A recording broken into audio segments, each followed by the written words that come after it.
Com a Leão Tour, o cliente não é apenas mais um passageiro. Nossa marca mais forte é o atendimento personalizado. Dos itinerários mais longos a viagens mais curtas, a Leão Tour oferece os destinos mais diversos, aconchegantes hospedagens e roteiros de entretenimento que cabem no seu orçamento. Se viajar é um prazer, com a Leão Tour, este prazer não tem limites. Acesse leãotourmilhas.com. Olá, muito boa noite, é um prazer estar com você aqui novamente, mais uma semana começando, que seja uma ótima semana pra gente, né, diante de tantas notícias ruins que têm acontecido nesses últimos dias. Olha, hoje, dia 15 de março, é comemorado o Dia Mundial do Consumidor. Mas, infelizmente, nesta data não temos nada a comemorar, né? Já que em boa parte do país, os governos decretaram medidas restritivas mais sérias e isso acabou fechando muitos comércios e tem muita gente sendo prejudicada por causa dessas medidas aí, né? Por causa do lockdown. Inclusive, nós vamos mostrar hoje aqui no nosso programa as carreatas que tiveram pelo país. A Rita Brandão vai mostrar, por exemplo, como foi na Bahia. Esse, então, é um dos nossos destaques de hoje. E você vai ver ainda. Em Pernambuco, o governo anunciou crédito emergencial para micro e pequenas empresas. E Câmara de Regulamentação do Mercado de Medicamentos autorizou o aumento de até 4,88% nos preços dos remédios. O negócio está ficando realmente muito sério, né? Essas e outras notícias a partir de agora.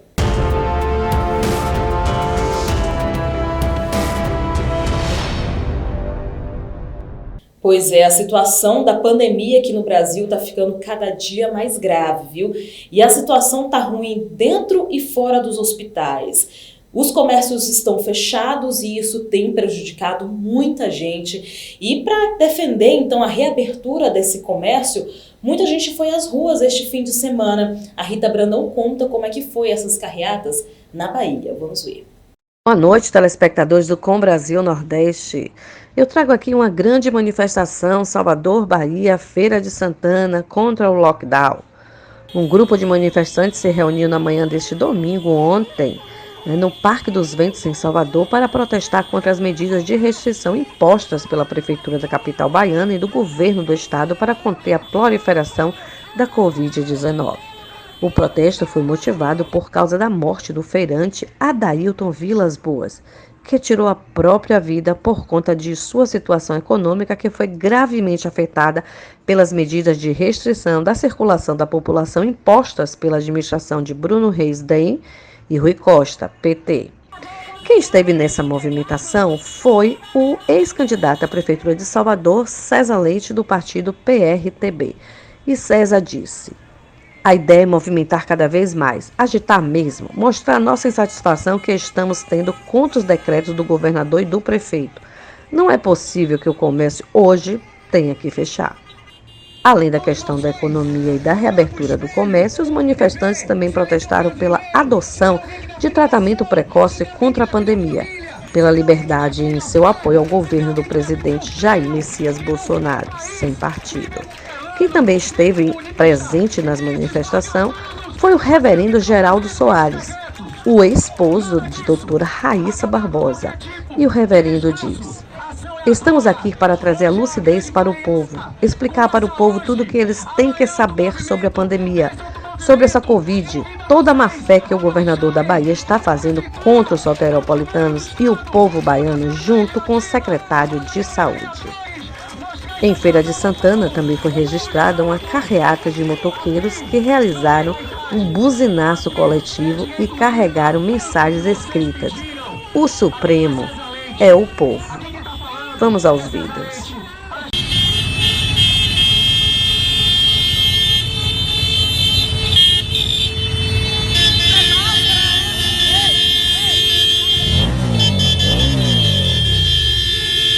Rita Brandão, para o Com Brasil Nordeste.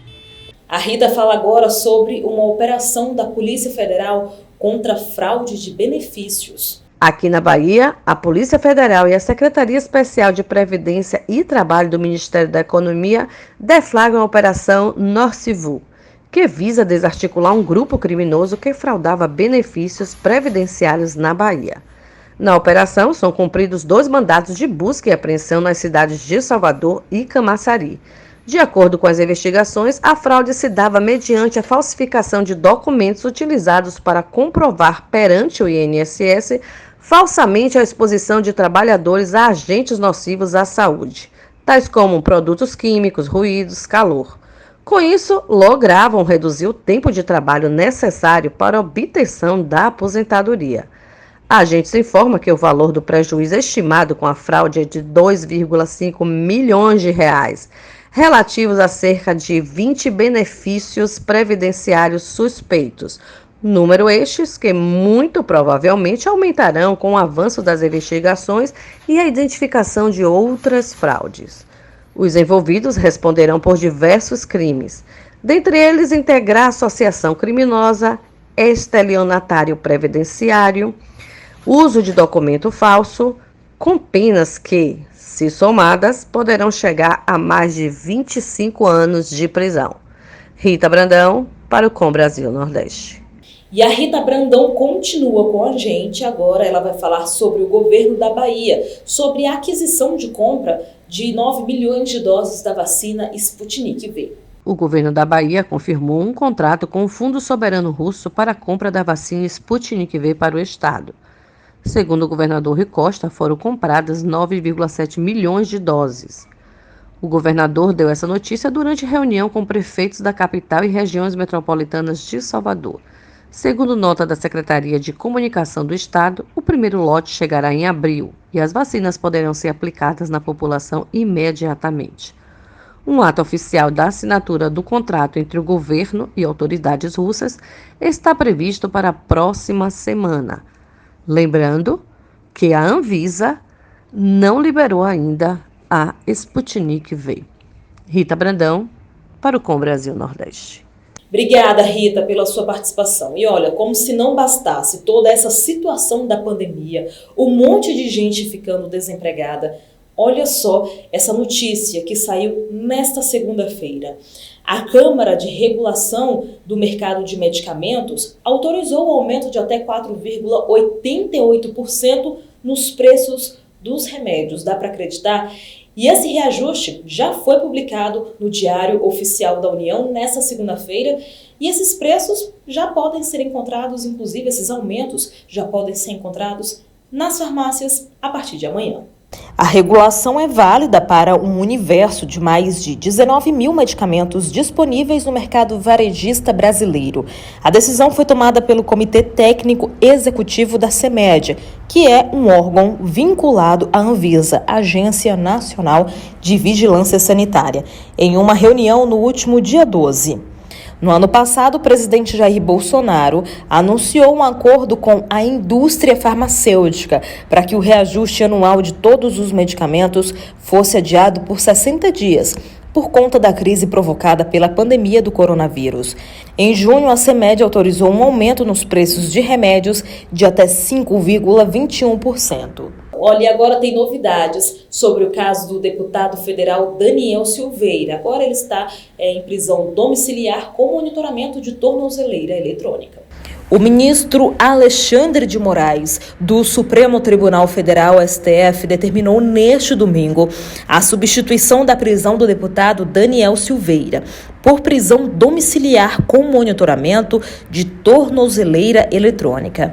Daniel Silveira foi preso no dia 16 de fevereiro após publicar em suas redes sociais um vídeo ofendendo os ministros do STF. O ministro Alexandre de Moraes também decidiu proibir visitas sem prévia autorização judicial, proibiu também qualquer contato com investigados nos inquéritos em tramitação no Supremo que apuram a organização de atos antidemocráticos e a divulgação de conteúdos falsos, as chamadas fake news.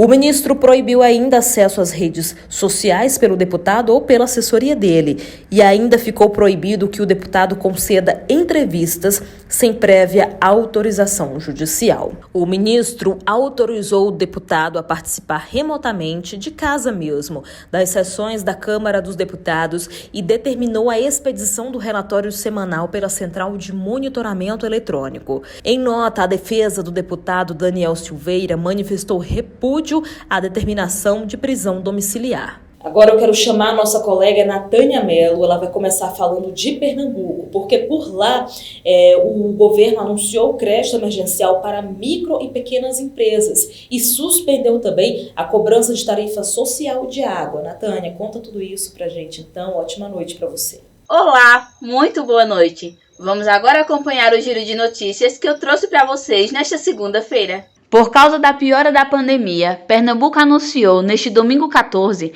uma série de medidas econômicas. O estado vai criar uma nova linha de crédito emergencial para micro e pequenas empresas. Além disso, foram suspensas por 3 meses as cobranças das tarifas sociais de água, contemplando cerca de 600 mil pessoas. No sábado 13, foi anunciado o adiamento por 4 meses do prazo de pagamento de impostos sobre circulação de mercadorias e serviços de empresas inscritas no Simples Nacional. Sobre a tarifa social da Companhia Pernambucana de Saneamento, o governador afirmou que a medida tem impacto de 4,5 milhões de reais nos cofres do estado. Além disso, o estado assegurou, neste domingo, o pagamento da parcela do 13º Bolsa Família estadual.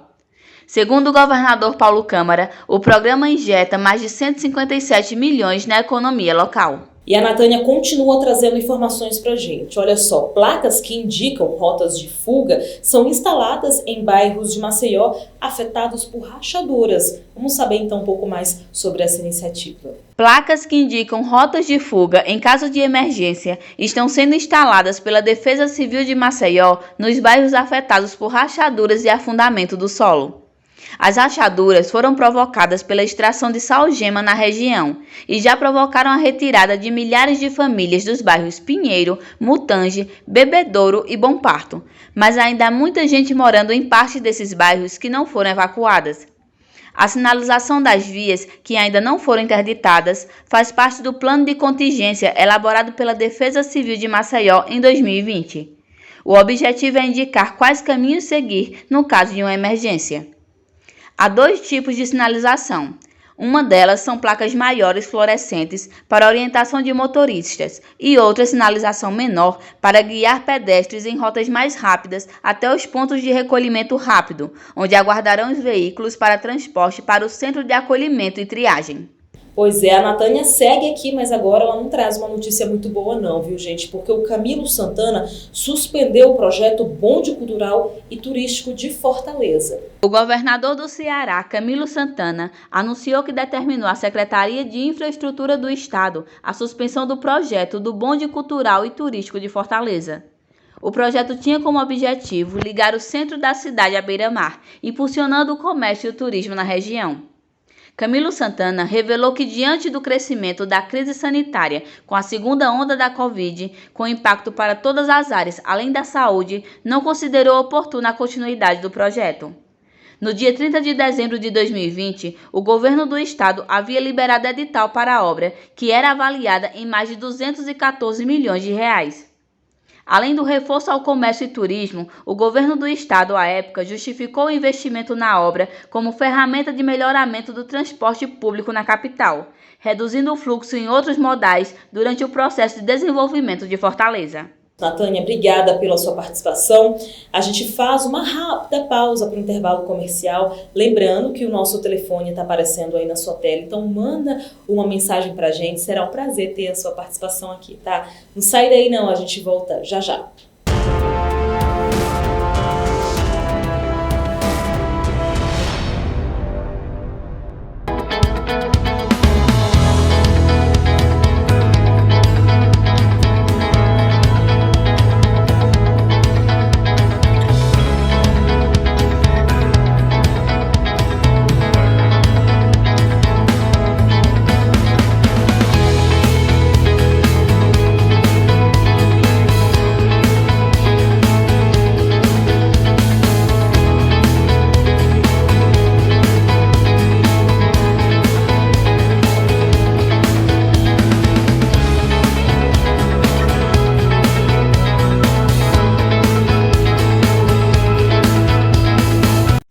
Com a Leão Tour, o cliente não é apenas mais um passageiro. Nossa marca mais forte é o atendimento personalizado.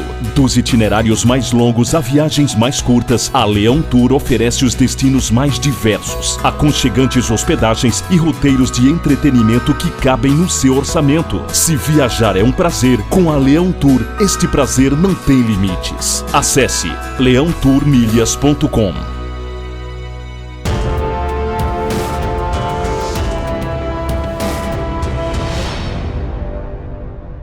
Estamos de volta e agora eu quero chamar o nosso colega, o jornalista Marcelo Jorge, que sempre tem notícias importantes pra gente.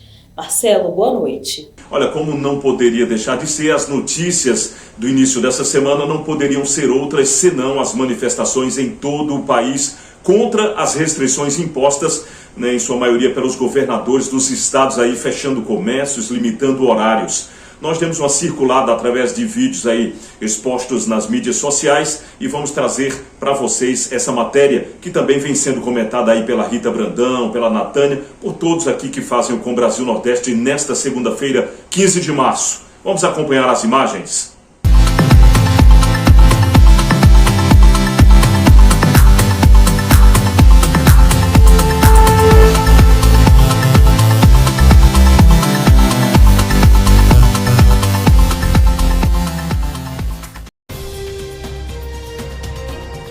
Em Brasília foram registradas manifestações na qual populares apoiadores do presidente Jair Bolsonaro, micros e pequenos empresários, pediram o retorno das atividades e protestaram contra as restrições determinadas pelos governadores, que levou mais uma vez as populações à inatividade. Nosso jornalista em Brasília e editor do programa Com Brasil Nordeste na TV Com Brasil, Sandro de Moura, registrou as cenas no eixo monumental, principal via de acesso à esplanada dos ministérios e à Praça dos Três Poderes, onde funcionam o Congresso Nacional, o Palácio do Planalto, o Supremo Tribunal Federal, entre outras instituições federais. População se mobilizando, muito verde e amarelo, pedindo a reabertura do comércio, pedindo a volta das atividades dos cidadãos, que tem muita gente quebrando, né? Muitos negócios fechando, sem perspectiva de voltar. Então, uma grande manifestação pela volta do comércio aqui, pela volta das atividades, porque o governador Ibanez trancou tudo. Tem muita gente sofrendo com isso aí. Ontem um shopping vizinho aqui, falando com o pessoal, buscando informação, dos 50 funcionários que trabalham na limpeza, 44 estão em casa, aguardando algum posicionamento do shopping, muitas lojas fechando. Então, para você que está chegando aqui agora, esse Monumental em Brasília, ao vivo, manifestação pedindo a reabertura do Distrito Federal, porque as pessoas não aguentam mais esse lockdown, esse fechamento de tudo. E tá todo mundo careca de saber que isso aí não tem adiantado absolutamente nada. Se essa questão de simplesmente fechamento das coisas funcionassem, a Covid já estaria extirpada no mundo inteiro. Então, tá aí apenas um pequeno registro da população se manifestando, pedindo a reabertura do Distrito Federal. Todos os carros com bandeira do Brasil, manifestação pacífica, ordeira. E fica aí uma resposta ao apelo do presidente Jair Bolsonaro também, tem dito que a população precisa se manifestar. Vamos ver se vai chegar o momento em que o presidente vai levantar a caneta e chamar Shazam.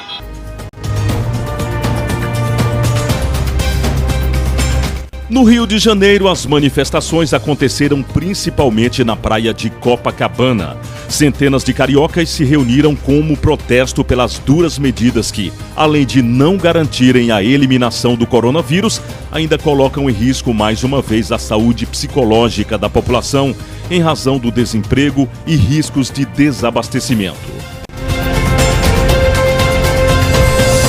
Pela manhã, na região centro-sul de Belo Horizonte, em Minas Gerais, manifestantes se reuniram na Praça do Papa e saíram em direção à Praça da Liberdade. Eles pediram a destituição de ministros do Supremo Tribunal Federal, que é inconstitucional, e que a escolha de membros da Corte seja feita por votação popular. No Nordeste, a população de Recife, capital pernambucana, se fez presente de forma mais massiva em um dos cartões postais da cidade, a Praia de Boa Viagem. Utilizando cartazes, os manifestantes pediram pelo relaxamento das restrições e o retorno das atividades comerciais com respeito aos protocolos do Covid.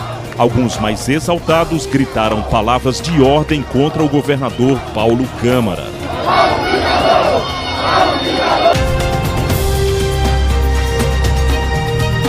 No estado vizinho a Pernambuco, Paraíba, um bom número de moradores da capital João Pessoa também movimentou o domingo, ocupando logradouros públicos para pedir ao governador que autorizasse a reabertura daquele já tão sofrido comércio. Portanto, um pouco do que foram as manifestações nesse final de semana em todo o país. Deus queira que voltemos logo à normalidade para que haja saúde no corpo, no espírito e também no bolso das pessoas. Ninguém aguenta mais tantas restrições, mesmo entendendo que o momento é de dificuldades e de sacrifícios, mas devemos voltar a pelo menos uma relativa normalidade na nossa economia. É necessário, isso também é saudável. Da Rádio Brasil Nordeste para o Com Brasil Nordeste, Marcelo Jorge.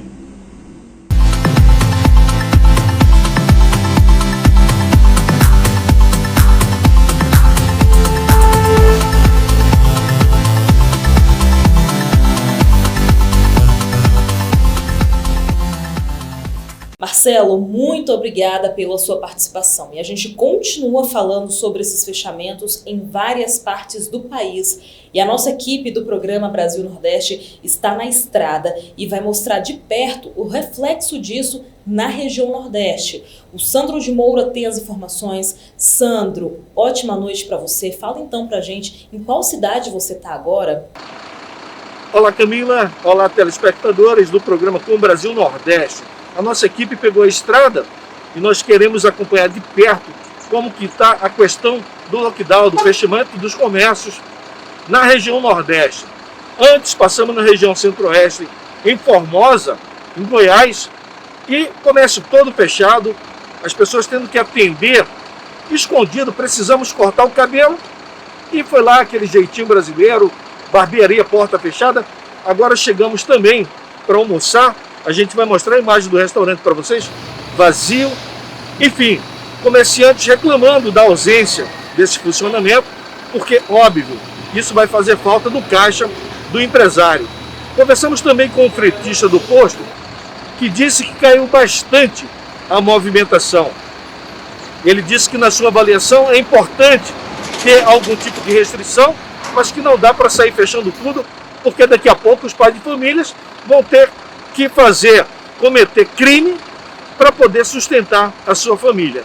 É realmente uma situação dramática. A gente vai seguir estrada, já estamos na Bahia, vamos sentido ao Piauí, vamos entrar em algumas cidades e durante a semana, Camila, nós vamos manter você e todos os nossos telespectadores atualizados acerca do que está acontecendo na ponta com o cidadão nas cidades do interior aqui na região Nordeste.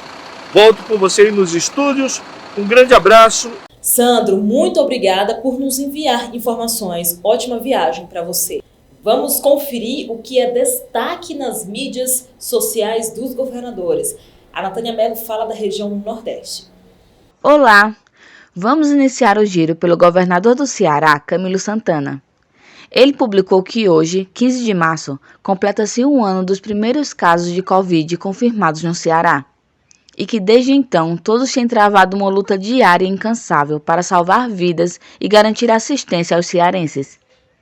Ele falou que ampliou a rede de saúde e foram realizadas ações sociais para beneficiar os que mais precisam, além de medidas econômicas de auxílio às empresas e ao comércio. Também agradeceu aos profissionais de saúde. Camilo diz que continuará trabalhando dia e noite para acolher e atender da melhor forma possível os cearenses e não descansará um minuto até que toda a população seja vacinada. O Flávio Dino, governador do Maranhão, atualizou seu Twitter com o seguinte comentário: parece que vamos para o 4º ministro da Saúde em um ano. Mais um recorde espantoso e mais uma prova de que o problema principal está em outro lugar, em quem não sabe nomear ou atrapalha quem é nomeado.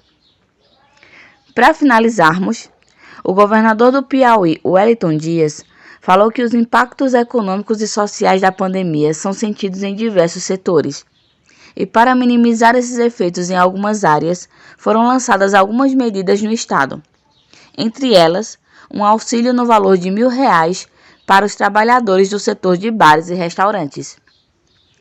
Fico por aqui e volto com vocês aí nos estúdios. Vamos ver agora o que os governadores da região Centro-Oeste publicaram nas redes. Ibanez Rocha, governador do DF, disse que o DF vai começar a semana com uma significativa redução na taxa de transmissão do vírus. Foi alcançado o índice de 0,1% e que é uma resposta a quem não acredita que é preciso restringir a circulação de pessoas, principalmente à noite, quando há mais aglomeração. O governador de Goiás, Ronaldo Caiado, disse o seguinte: a fé é que nos faz enxergar além. Minha gente, recebi esse vídeo de pessoas na porta do HCamp de Goiânia, rogando a Deus pela vida dos pacientes e dos profissionais da saúde, e não teve como não se emocionar. Se Deus quiser, logo logo essa tempestade vai passar. Ele desejou então aos internautas um bom domingo. Hora de parabenizar as cidades aniversariantes desta segunda-feira. Bombinha, em Santa Catarina, Gravatá, em Pernambuco e Miranda do Norte, no Maranhão. Parabéns, então, a todas as pessoas que moram nessas cidades. É hora do De Olho na Rede. Faz a dança do peru, vai.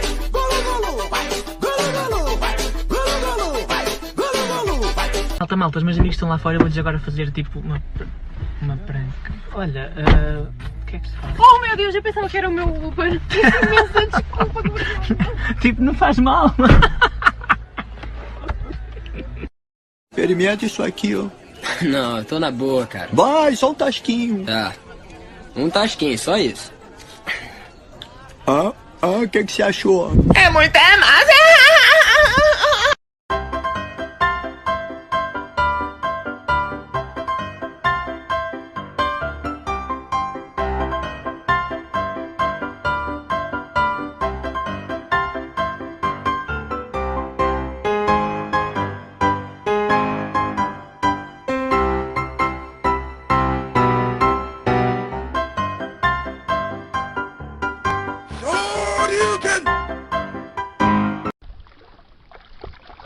Ó jaca. Ó jaca, ó jaca.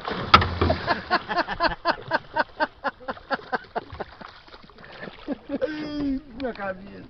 O nosso programa chegou ao fim, lembrando que você sempre pode conferir as nossas edições no nosso canal no YouTube, Brasil Nordeste Oficial. E não esqueça, mande a sua mensagem pra gente, tá bom? Muito obrigada, uma ótima semana, a gente volta a se encontrar amanhã. Tchau, boa noite.